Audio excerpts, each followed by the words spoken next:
આજની ધર્મકથા. પ્રણામ. પંડિત વીર વિજયજી મહારાજ સાહેબના ઉપકારના કારણે આપણે અષ્ટપ્રકારી પૂજાઓ, એના રહસ્યો અને એમને લગતી કથાઓ, એ બધાનું રસપાન કરી રહ્યા છીએ. દીપક પૂજાની કથા આપણે સાંભળી. બહુ કોમન વસ્તુ દરેક પૂજાની કથાઓમાં એક જોવા મળે કે બધી વસ્તુઓની એક સિરિયલ ચાલે છે. જેમ ટીવી ઉપર સિરિયલ ચાલતી હોય અને એમાં આગલા એપિસોડમાં જે થયું એની લિંકમાં બીજો એપિસોડ આવે, એવી રીતે આપણું ભવચક્ર પણ આ જ પદ્ધતિથી આગળ વધે છે. આગલા ભવમાં જે થયું હતું એને કનેક્ટેડ જ આપણને આ ભવમાં મળે છે. ફરક એટલો છે કે અહીંયા આપણી આગળ ઓપ્શન છે ટીવી કે મોબાઈલમાં કે આપણે આગલો એપિસોડ જોઈ શકીએ અને સમજી શકીએ કે આ એપિસોડ આવો કેમ છે. જ્યારે વાસ્તવિકતામાં આવો ઓપ્શન આપણી આગળ હોતો નથી. આ જેટલા પણ આત્માઓની કથા છે, આ બધા આત્માઓના જાતિ સ્મરણ જ્ઞાનની ઘટના એ સૌથી મુખ્ય ઘટના છે. એકવાર જાતિ સ્મરણ જ્ઞાન થાય ને એટલે જેમ ટીવી મોબાઈલમાં જૂનો એપિસોડ જોઈ શકાય, એવી રીતે એ લોકો પણ જૂના એપિસોડ પોતાના આગલા ભવોના એ જોઈ શકે. પણ જાતિ સ્મરણ જ્ઞાન જેટલું કથાઓમાં સંભળાય છે એટલું સરળ નથી હોતું. એમાં ઘણા બધાના ઉપકાર જોઈએ, જ્ઞાની વ્યક્તિ જોઈએ કે જે આપણને શ્રદ્ધેય હોય, જેની વાત ઉપર આપણું મતિજ્ઞાન ભરોસો મૂકે, એ શ્રદ્ધાના આધારે આપણું વિચારીએ કે ના આ કહે છે તો બરાબર જ હશે, તો ચાલ હું વિચારું. અને વિચારતા વિચારતા મગજ ઉપર દબાણ મૂકવાનું, પ્રેશર મૂકવાનું અને એનાથી બેકમાં જવાનું અને વિચારતા વિચારતા ઘણી બધી માનસિક પુરુષાર્થની ધારા ભાંગી લે છે. આપણો પ્રોબ્લેમ એ છે અત્યારે કે આપણે કોઈ પણ એક વિષય ઉપર 5-10 મિનિટથી વધારે તો ટકી જ નથી શકતા. 5-10 મિનિટ પણ ઘણી વાર વધારે હોય છે. અને જાતિ સ્મરણ જ્ઞાન આવી રીતે ન થાય. એની માટે કોઈ પણ એક જ વિચારને ઊંડે સુધી એટલો બધો ઘૂંટવો પડે ને ઘૂંટવા કરતાં પણ ઉહાપો ઊભો કરવો પડે. આવું કેમ, આવું કેમ, આવું કેમ. એટલે આપણે અત્યારે જે રીતે જીવીએ છીએ એ જીવન પદ્ધતિમાં જાતિ સ્મરણ જ્ઞાન થવું હોય તો બહુ દુષ્કર લાગે. પણ એક વસ્તુ જે કોમન સમજી શકાય છે કે આપણે કંઈક લઈને આવ્યા હશું. જો આ બધા આત્મા જીનમતી વગેરે દીપક પૂજા લઈને આવ્યા, ધૂપસાર કુમાર ધૂપ પૂજા લઈને આવ્યા, તો આપણે કંઈક તો લઈને આવ્યા હશું. સૌ કંગાળ તો હશું નહીં. તો એ શોધવાનું કામ એ આપણું જીવન મંત્ર હોવો જોઈએ. આપણી જન્માંતરીય સાધનાને શોધવું એ આપણું પરમ કર્તવ્ય હોવું જોઈએ. એની માટે પોતાને ફોકસ કરવું પડે, પોતાની લાઇક્સ, પોતાની ડિસલાઇક્સ આ બધાને શોર્ટલિસ્ટ કરવા પડે, પોતાના સ્વભાવને કેટલેક અંશે સમજવું પડે કે કઈ વસ્તુ મને અપીલ કરે છે, સારી રીતે કે ખરાબ રીતે. અને એના આધારે આપણે સમજવું પડે કે આવી મારી લાઇકિંગ્સ છે તો એનો અર્થ એ થયો કે મેં પૂર્વભાવમાં આવું કંઈક સેવ્યું હશે. તો હવે એ લાઇકિંગમાં આગળ વધતા વધતા કઈ કઈ ક્રિયાઓ એના પક્ષ અથવા પ્રતિપક્ષમાં આવે છે, એ ક્રિયાઓનું સેવન કરવું જોઈએ. વારંવારના આ સેવનથી એની અંદરમાં રુચિ કેટલી પ્રગટે છે એ ઓબ્ઝર્વ કરવી જોઈએ. અને એ રુચિ જ્યારે જ્યારે આપણા રોમ રાજીને, આપણા રૂવાડાને સ્પર્શે ત્યારે સમજવું કે આ આપણી જન્માંતરીય સાધના છે. દીપક પૂજાના આયામો જોયા. દીપક પૂજા માટે કેટલીક વસ્તુઓ જે વિશેષ લેવા જેવી લાગે એ છે કે જેમ પુષ્પ એનો વિરોધ કેટલાક તંત્રમાં છે, એમ દીપકનો પણ છે. દીપક એ તેવકાઈની વિરાધનાની પ્રક્રિયા છે. એટલે આ પરિપ્રેક્ષથી કેટલાક સંપ્રદાયો ગણીઓ કે કેટલીક માન્યતાઓની અંદરમાં એનો પણ વિરોધ હોય છે. મુદ્દો આટલો જ છે. ફક્ત આપણને આપણી પરંપરામાં મળ્યું કે સ્વરૂપ હિંસા એ હિંસા નથી. અને આપણે એટલે કરવા લાગ્યા અને કરીએ છીએ. બહુ સારી વસ્તુ છે. મુદ્દો આટલો છે કે આપણને એનો કસ કાઢવાનો મન કેટલું. કોઈ આપણને એમ કે જો તમે આ એક રત્ન લઈ જશો અને મનથી એને એકદમ સેવશો તો એ માંગેલું ફળ આપશે તમને. પછી આપણે શું કરીએ? આપણે રત્ન લઈ જઈએ અને આખી દુનિયાને દેખાડીએ કે જો આ રત્ન છે ને એ માંગેલું ફળ આપે છે. એમ કરતાં કરતાં વાત આગળ વધે, બીજા લોકો સુધી જાય, બીજી પેઢી સુધી જાય. બધા લોકો આ રત્ન પાસે માંગે પણ મળતું નથી. પછીથી એક આદત એવી પડી ગઈ કે શ્રદ્ધા થઈ ગઈ કે નહીં, આની આગળ માંગેલું મળશે જ, એટલે માંગતા રહેવાનું. આમ સમય પસાર થઈ જ જાય. પણ જે મૂળભૂત વાત હતી એ એમ હતી કે આ રત્ન પાસેથી માંગેલું મળશે ક્યારે? જ્યારે આપણે એકદમ મનથી એની પાસે માંગણી કરશું ત્યારે. એ વાત ભૂલાઈ ગઈ અને પેઢી દર પેઢી રત્ન કેરી ફોરવર્ડ થઈ રાખે. તો એક સમય એવો નહીં આવે કે જ્યારે એક વિચારશીલ પ્રજા આવશે અને વિચારશીલ પ્રજા એમ કહેશે કે લો અમે માંગ્યું, મળતું તો છે નહીં. ત્યારે પ્રશ્નચિહ્ન આ રત્નની ઉપર થશે કે આ રત્ન ખરેખર ઇફેક્ટિવ છે જ નહીં. હકીકતમાં આ રત્ન ઇફેક્ટિવ છે જ, પણ જે કન્ડિશન મૂકવામાં આવી હતી એ કન્ડિશન પેઢી દર પેઢી આપણે જણાવી જ નહીં. એટલે ધીરે ધીરે પ્રશ્ન એ રત્ન ઉપર થવા લાગશે. આમાં વાંક એ રત્નનો ગણાય કે પછી એનું સેવન કરનાર વ્યક્તિનો ગણાય, એ આપણે સમજવાનું. આપણો ક્રિયામાર્ગ એ પેલા રત્ન જેવો છે, પણ એ ક્રિયામાર્ગની સાથે શરત મૂકી છે શાસ્ત્રકાર ભગવંતોએ કે કેવી રીતે સેવવાની. અહોભાવપૂર્વક, બહુમાન ભાવપૂર્વક, એની અંદરના રહસ્યોના ચિંતન મનનપૂર્વક. તમે જુઓ, સામાન્યપણે દુહાઓ પણ ચેક કરો ને તો પણ દ્રવ્યદીપ સુવિવેકથી કરતા દુઃખ હોય ફૂક. ક્યારે આપણે આ શબ્દો ઉપર જોર જ નથી આપતા કે આ સુવિવેકથી એટલે શું? સુવિવેક, વિવેક એટલે શું? અંતઃકરણથી સમજણ પ્રગટાવવાનો ભાગ, એ ક્રિયા.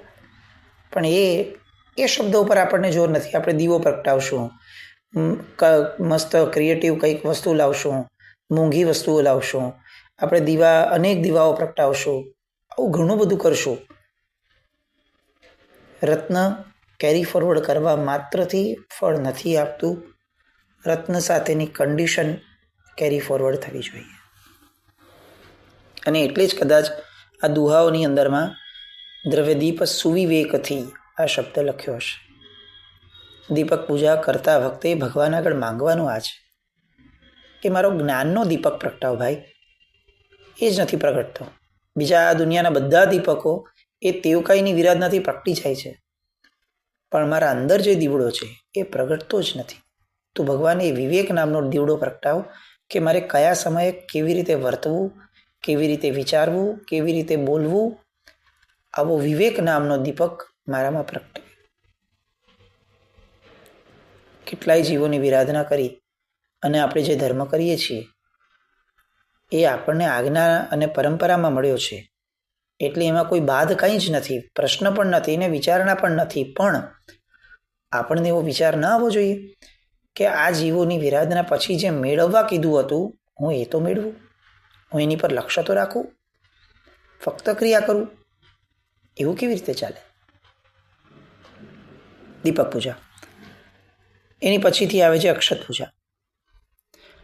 બહુ મજાની વાર્તાઓ, અને એમાંની આ એક બહુ જ સરસ આશ્ચર્ય જન્માવે એવી વાર્તા. પંડિત વીર વિજયજી મહારાજ સાહેબે અક્ષત પૂજાના અન્વયે જે વાર્તા કીધી છે ને એ કદાચ આપણને માનવામાં ન આવે એવી વાર્તા છે. અત્યાર સુધીની વાર્તાઓ તો બહુ સહજ અને સરળ ફ્લોમાં જતી હતી. કદાચ આપણને પણ લાગે કે આમ જ થયું હશે, આમ જ થયું હશે. પણ આ વાર્તાની અંદરમાં સાહેબ આમ અલગ તત્વ મૂકે છે. અત્યાર સુધીની વાર્તાઓ એ મનુષ્યો દ્વારા થયેલી આરાધનાઓ હતી, એટલે સમજી શકાય એવી હતી કે ભાઈ મનુષ્ય પણ આની અંદરમાં તો આવી આરાધના થાય જ. સંગીપણું લઈને આવેલો જીવ છે, સત્વ લઈને આવેલો જીવ છે, શક્તિ લઈને આવેલો જીવ છે, જન્માંતરીય સાધનાઓ લઈને આવેલો જીવ છે, સમર્થ છે, કરી શકે. પણ કોઈ તિર્યંચ આરાધના કરે અને તિર્યંચ કોઈ આવી ક્રિયાત્મક પૂજા કરે, આવું એ તો કોઈ દિવસ સાંભળવા નથી આવ્યું. પણ એ સંભળાવવા માટે વીર વિજયજી મહારાજ સાહેબ આપણને અક્ષત પૂજાની આ કથા કહે છે. કથા એવી છે કે શ્રીપુર નામનું નગર છે. ઉદ્યાનની અંદરમાં ઋષભદેવ ભગવાન એમનું એક જિનાલય હતું. આ જિનાલયની નજીકમાં એક ઘટાદાર આંબો હતો અને આ આંબા ઉપર એક યુગલ પોપટનું જોડકું રહેતું હતું. દિવસો વીતતા ગયા. એ તો ત્યાં જ રહેતા. એમાં પોપટી જે હતી એને ગર્ભ રહ્યો અને એમાં એને ચોખા ખાવાની ઈચ્છા થઈ. પેલા પોપટે એને કીધું એણે કે મને ક્યાંકથી તમે મારી માટે ચોખા લઈ આવો.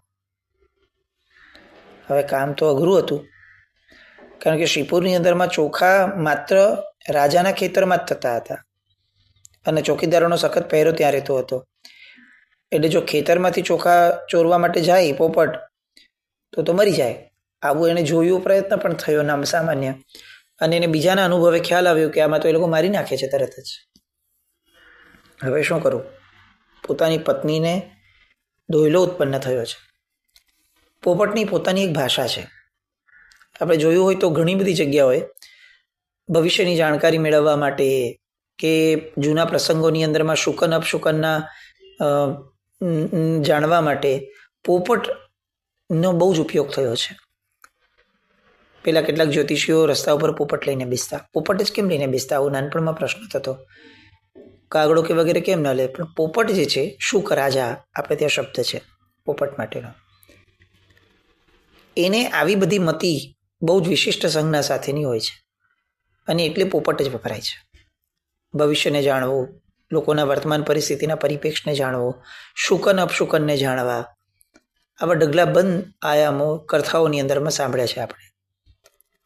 અહીંયા પોપટની વિશિષ્ટ મતિ હવે પોતાની પત્નીની ઈચ્છા માટે દાવ પર લગાવે છે.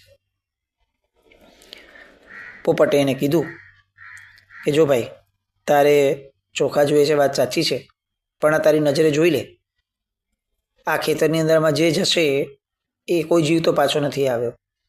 હવે તારી ઈચ્છા માટે તું મને આ રસ્તે જવા કહીશ તો મારી શું હાલત થશે? પોપટીએ કીધું કે એવું નહીં, મને એમ નથી જોઈતું કે તમે તમારું જીવન દાવ પર લગાડો, પણ સામે એ વાત પણ છે કે મને ચોખા તો ખાવા જ છે. હવે કેવી રીતે કરવું અને શું કરવું એ તમે જાણો. જીદ કરી. સારું, પોપટીની ઈચ્છા પૂરી કરવા માટે પોપટ રાજાના ખેતરમાં ગયો. બહુ જ સ્માર્ટલી ચોખાઓ પાડીને લઈ આવ્યો. બચી ગયો. બધાની નજર ચૂકાવીને બચી ગયો. પોપટીને આપ્યા. બહુ ભાવ્યા. બહુ જ આનંદ થયો. એણે એમ કીધું કે તમે રોજ લઈને આપજો આવી રીતે. અને હવે પોપટને પણ થોડો કોન્ફિડન્સ આવી ગયો હતો. એટલે એને એમ થયું કે કશો વાંધો નહીં, ચાલો આપણે ગમે તેમ કરીને કરશું. અને હવે એ રોજનો ક્રમ થવા લાગ્યો. એક બાજુ આ પ્રક્રિયા ચાલી રાખે છે અને બીજી બાજુ કેટલાક દિવસો પછીથી રાજા પોતે, શ્રીકાંત રાજા, એ પોતાનું ખેતર જોવા માટે આવ્યા. આનંદ પામી રહ્યા છે એવા અચાનકથી ખેતરની એક બાજુએ જે ડૂડો ઉગેલો એમાંથી ઘણા ચોખા ગાયબ થઈ ગયા હતા. રાજા ગુસ્સે થઈ ગયો. ચોકીદારોને ખખડાવ્યા કે આવું ધ્યાન રાખો છો? તમને ખબર હોવી જોઈએ કે બેદરકારી મને જરાય પસંદ નથી. એટલે આ કીધું ચોકીદારોએ કે સાહેબ, અમને ખ્યાલમાં છે કે તમને પસંદ નથી, પણ આ એક પોપટ આવે છે, અમને એ પણ ખબર છે. હવે અમે પકડવા જઈએ વગેરે કરીએ પહેલાં એ ઉડી જતો હોય છે. એ બહુ સિફતાઈથી આવે છે ને વહી જાય છે. એટલે એમને એમ થયું કે પોપટને શું કરી શકવાના. તો એમણે પોપટને પકડી શકે એવા કેટલાક માણસોને બોલાવ્યા રાજાએ. મારે ત્યાંથી ચોરી થાય તો ચાલે જ નહીં, જરા પણ ન ચાલે. એટલે હવે શું થયું? તો એટલે સામાન્ય માણસો પોપટને ન પકડી શક્યા, પણ પોપટ પકડી શકે એવો માણસ છે, એને તો બધા દાવપેચ પણ ખબર છે. અને રાજાએ હુકમ કર્યો છે કે કોઈ પણ હાલતમાં એ પોપટને પકડીને મારી સામે રજૂ કરો. એટલે પોપટની સ્માર્ટનેસ કરતાં પોપટને પકડનાર માણસો એની સ્માર્ટનેસ હંમેશા વધારે રહેવાની. માણસ છે, પક્ષી કરતાં વધારે વિચારી શકવાનો. અને અંતે એવું જ થયું, પોપટ પકડાઈ ગયો, રાજાની સામે રજૂ કરવામાં આવ્યો. રાજા એ પોપટને જુએ છે, આપણી પોતાની ભાષામાં, મનુષ્યની ભાષામાં એ ગુસ્સો ઠાલવે છે અને પોતે જ છરો મંગાવે છે કે હવે હું આ પોપટને કાપી નાખું, કારણ કે એને મારે ત્યાં ચોરી કરી છે. પણ આ બધું થાય એ જ સમયે પોપટી ત્યાં આવી ગઈ અને પોપટી પોતાની ભાષાની અંદરમાં રાજાને આજીજી કરવા લાગી. એ સમયે આ પોપટ પકડવાવાળા માણસો ત્યાં હાજર હતા કે જે લોકોને પોપટની ભાષા પણ આવડતી હતી. પોપટની ભાષા બહુ સમજવી ને શીખવી ટેકનિકલી બીજા પક્ષીઓ કરતાં કેટલીક અંશે સરળ હોય છે. અને આજે પણ આવા કેટલાક જાણકારો હશે કે જે લોકો પોપટની ભાષા જાણી શકતા હશે. પૂર્વમાં આપણે ત્યાં આવી બહુ જ પ્રચલિત આ રીતિ પરંપરા કે પોપટ જે બોલે એની ભાષા સમજવાવાળા માણસો આપણે ત્યાં રહેતા. આ એક વિજ્ઞાન હતું આખું, પક્ષીઓની ભાષા સમજવાવાળું. આજે પણ જંગલમાં રહેતા કેટલાક લોકો પક્ષીઓની ભાષા બહુ સારી રીતે સમજી શકતા હોય છે. આપણે બધા આ નવી નવી ભાષાઓ અને મોબાઈલની ભાષાઓ સમજવામાં, જીવંત તત્વોની ભાષા સમજવામાં એટલું બધું દુર્લક્ષ સેવીએ છીએ કે આવી કળાઓ કે જે ખરેખર આપણા મતિજ્ઞાનનો જેન્યુઇન ઉઘાડ કરે છે, એવી કળાઓ તરફની આપણી દિશા જ મરી ભરવાઈ છે. આપણને આવું કુતૂહલ નથી થતું કે ભાઈ મને પોપટની ભાષા સમજવી છે, કબૂતરની ભાષા સમજવી છે, પક્ષીઓની ભાષા સમજવી છે, કારણ કે કોઈ ગૂગલ આપણને આવું નથી સમજાવી શકતું. રાજા એની ઉપર છરી ફરાવવા જાય છે, ત્યાં એકદમ પોપટી આવી ગઈ અને એની ભાષામાં બોલે છે કે તમારે મારવી જ હોય તો મને મારી નાખો, પોપટને ન મારતો, કારણ કે એને તો મારી ખુશી માટે આપણા ખેતરમાંથી ચોખા ઉઠાવ્યા હતા. દોષ તો મારો છે, એનો નથી. રાજાએ કહ્યું પેલા માણસને કે તું એને કે પોપટને તો દુનિયા પંડિત કહીને બોલાવે છે, તો એને ખબર ન પડી કે આવી રીતે ખેતરની અંદરમાં ચોરી કરવી, એ તો બહુ ખોટી વસ્તુ છે, અને એમાંય રાજાના ખેતરમાં ચોરી કરવાની. આટલું એને ભાન ન થયું પોપટીને? એવી કેવી એને જીદ કરી? એટલે પોપટીએ કીધું કે સાહેબ, સ્ત્રી પુરુષની વચ્ચે જો સાચો પ્રેમ હોય ને તો સ્ત્રીની હઠ કે એની ઈચ્છા એ પૂરું કરવા માટે પુરુષ ગમે તે રીતે તૈયાર થઈ જાય. આ વાત કંઈ નવી નથી. પ્રેમ કરવા માટે સ્ત્રી પુરુષો પણ એકબીજાના પ્રાણ આપવામાં તૈયાર થઈ જાય. આ પોપટે પોતાના પ્રાણનું જોખમ આપ્યું અને તમારે ત્યાંથી ચોખા ઉઠાવવાનું સાહસ કર્યું. એની પાછળ મૂળમાં ફક્ત ને ફક્ત મારા પ્રત્યેનો પ્રેમ હતો.